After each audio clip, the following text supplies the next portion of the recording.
Hi there and welcome to Fuzzy on the Details. My name is Fuzzy and today we're going to be covering the upcoming convention season and what kind of fun stuff is in store for the Marvel Multiverse RPG community. There is so much variety in the calendar this year. I think there's something for everyone in the months ahead, even if you aren't the kind of person that regularly attends conventions. To highlight the differences in these types of cons and to highlight the Marvel stuff they've got going on, and to have a little bit of fun, I'm going to be putting together a Marvel-style profile from the biggest cons like Gen Con and Origins to the smaller regional events and even the cozy local ones. If you haven't attended a con before, or if you're interested in finding some new ones, this will be a guide to help you figure out which will provide you with the experience that you want. First, I want to share some of the resources that are good places to look for upcoming cons. I found that one of the best places to search for cons is at tabletop.events. This is the most commonly used software and service to help organizers run conventions, so they've got one of the most robust listings of events you're going to find on the web.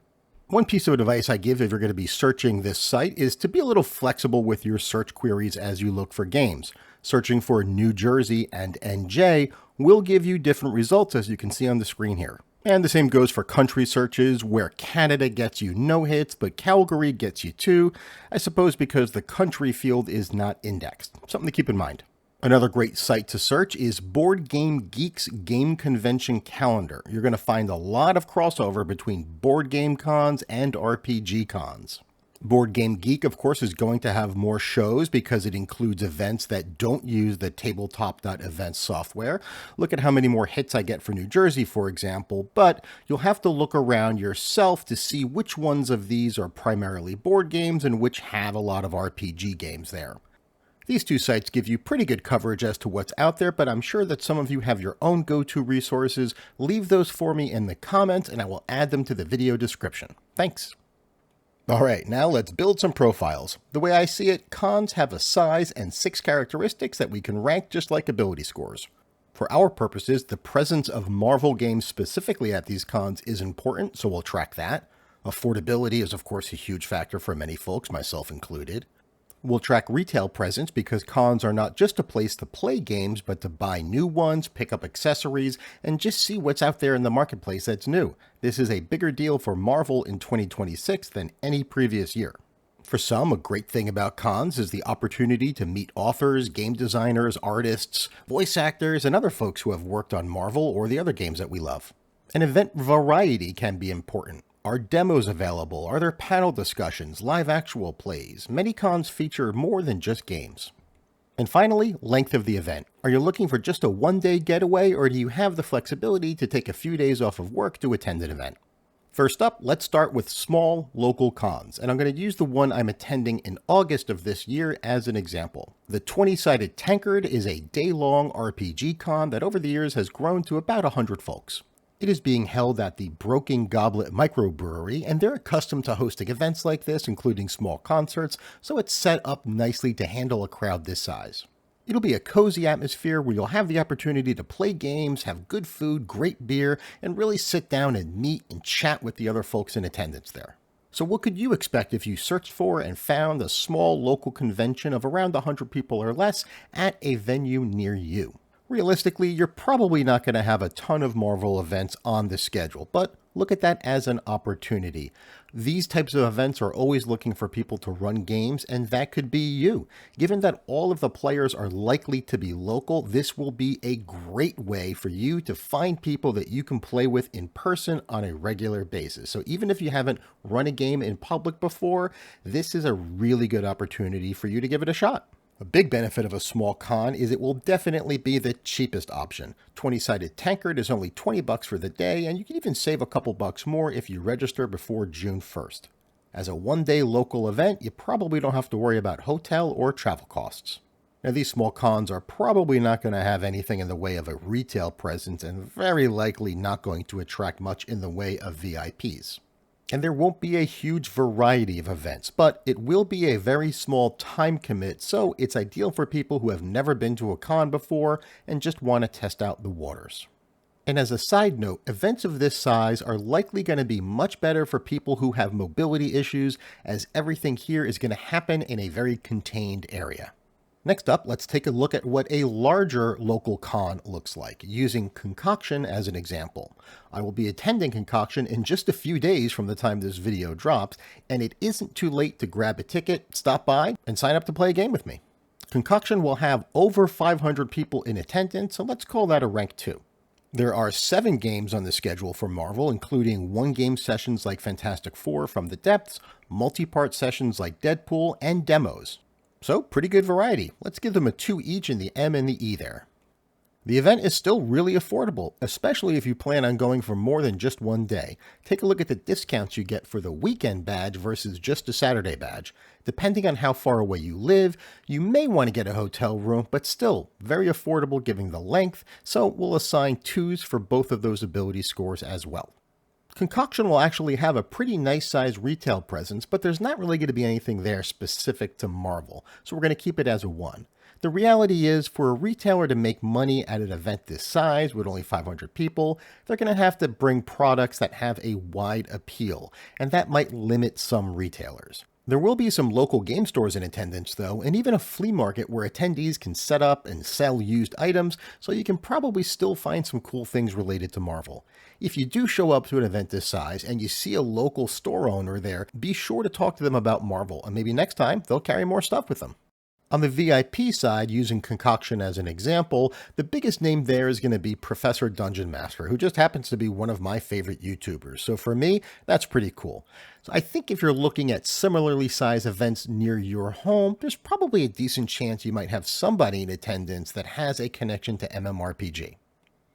So here's the final profile. Next up, let's start to look at some national cons, starting with the smallest ones. Now, what's the difference between a large local con and a small national one? Well, I was in a chat with Ron Meisker, who runs both Concoction and the Philadelphia Area Gaming Expo that we're going to talk about now, and he says it's primarily the way that it's marketed. Small national cons will still try to bring in bigger names as guests to market to a much wider audience, and people are likely to fly into those events, even though they're relatively small. And that's going to bring more attendees in because the big names are there, and the more attendees, that's going to bring in more retailers. Now, I already gave an overview of the Philadelphia Area Gaming Expo just a few months back. I'll link to that in the description, so I won't go into too much detail here, but in short, you're going to be getting a lot more in terms of the number of games on the schedule and in variety of events. One example would be you could hear somebody like Matt Forbeck on a panel talking about his experience working with Marvel alongside of other veteran game developers. That's not something you're likely to get at a local convention just because you won't have enough people there to put on a panel. In terms of variety, you might even get in a game of Phase Rip if you wanted to. This event is still very affordable. And of course, you're going to get more retailers. I had the opportunity earlier this year, for example, to visit the WizKids booth and talk to some of the folks there about HeroClix. For VIPs, well, not only was Matt Forbeck in attendance, but also MMORPG contributor Elisa Teague, so we'll raise that ability score to 2. And for length, it's 1 day longer than Concoction, so we'll raise that to a 3. One more note on VIPs. There were a ton of familiar names in attendance back in January, many of whom will be returning next year, and at an event this size at around 3,000, it's kind of a sweet spot for actually getting to speak to some of these folks. Now, I had a great opportunity to talk at length with Matt, which was amazing, but I also had, for example, a short conversation with Eric Mona, and I've been a big fan of his for many years now. Maybe I don't have those opportunities at a larger event because lots of people are vying for their time. All right, next up, let's talk about a medium-sized national convention, something right between the page-size events and the granddaddy of them all, Gen Con, and that's Origins. Origins kicks off on June 17th. It is not too late to get tickets. It's being held in Columbus, Ohio, and there are 62 Marvel Multiverse events on the schedule as of now. And that is largely thanks to a group called The Gathering. Now, that group includes friend of the channel Ralph, also known as Morgan Wolf, Peter, the man behind Rotted Capes, he's been on the channel a couple of times, and the rest of the Miami crew. These guys have organized so many Marvel events at various cons over the last few years, and they have outdone themselves this year, putting together something really amazing. A series of 4 connected adventures that culminate in a huge battle interactive event. This level of organization is truly impressive, and it will allow players at different tables to interact with each other and the overall plot in ways that just have never even been attempted before in the Marvel Multiverse RPG community. The overall vibe is going to be this kind of what-if type story that is centered on the classic Extinction Agenda event from the X-Men comics. I'm going to leave a link to Morgan Wolf's Reddit post on this so you can get all of the information firsthand. But in addition to all that, I've got some late-breaking news from Morgan Wolf. He has told me that the wonderful folks at WizKids have contributed a big old box of Marvel HeroClix figures and maps that will be given away randomly to players throughout the weekend. In addition to those giveaways, there will be additional boosters only given to players at the Big Battle Interactive, to the MVPs at each table that will be voted upon by the players there. On top of all of that, you're going to have a lot of regular one-shot type games that aren't a part of this huge event, like multiple runs of Fantastic Four from the Depths, Escape from Planet Hulk, Thunderbolts, and 6 Ways to Vengeance. That's the adventure you may have seen me play with Matt and Marty Forbeck on Morgan Wolf's channel. So, for this reason, Marvel Games shoots all the way up to a 5 for me. For affordability, the passes to the show aren't that bad at all. For example, you can get a day pass for Saturday for just $60. But there is an event charge on top of that for each of the games that you attend, so make sure that you account for that during your budgeting. For retail presence, I'm going to raise this up to a 3 because you're going to have WizKids and HeroClix in attendance, and even Marvel's latest partner, FanRoll, will be there. Now, I don't expect you to be able to read this map. This is just to give you a general sense of scale to see exactly how many retailers are going to be there at an event this size. There will also be a consignment shop, so if you're looking for used books or accessories or want to sell some of your own, keep that in mind. And to close out this Rank 4 build, let's talk about VIPs. Now, while Matt Forbeck isn't going to be there this year, so far as I know, he has been a special guest last year, the year before that, and he ran Marvel games at those events, so you're much more likely to get guests of his caliber at an event this size. We already talked about the incredible variety of events on the schedule, and Origins is a day longer than Page, so we will increase length by 1 point. And finally, the 5th category, we've got Gen Con, running from July 30th to August 2nd. Gen Con deserves its own video, and because there are still a few things up in the air, at least for me personally, I'm going to wait until those things become solidified before making my own video just on that. I think it's going to be worth the wait. But in general, Gen Con is going to give you tons of games, which in prior years included demos from the people who made the game, including the Marvel guys, in a room that's dedicated to MMORPG. You're not only going to have massive retailer presence, but special deals like the ability to take home this Secret Wars book long before it's available elsewhere, and the chance to even pick one up that's got the Gen Con exclusive cover. FanRoll, once again, Marvel's latest partner, they're going to be there showing off their brand new Marvel dice, including some exclusive ones. And for VIPs, that's going to be like everyone. You can meet folks from Marvel, you can meet the Glass Cannon people, you can meet Matt and Marty Forbeck. For a lot of people, if there's one event they're going to go to a year, it is going to be Gen Con.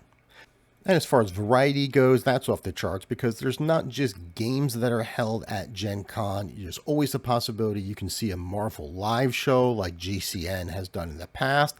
Nothing specifically like that on the schedule for this year, but I bring it up as an example of how there's more than just games going on at Gen Con.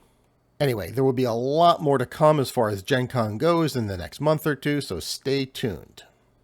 Until then, I hope that this guide helps you decide what type of con is right for you and maybe even helps you find a smaller one in your neck of the woods. The rank of these cons, of course, does not mean that one is better than the other. You might have a preference for playing street-level heroes in the Marvel Multiverse role-playing game like I do. So similarly, maybe that rank 2 or 3 con is your sweet spot. I think it is for me. As mentioned, if there is a con that you love, you plan on attending, or you just want more information about, please post that in the comments. I think a lot of people are going to be searching those comments, looking for recommendations.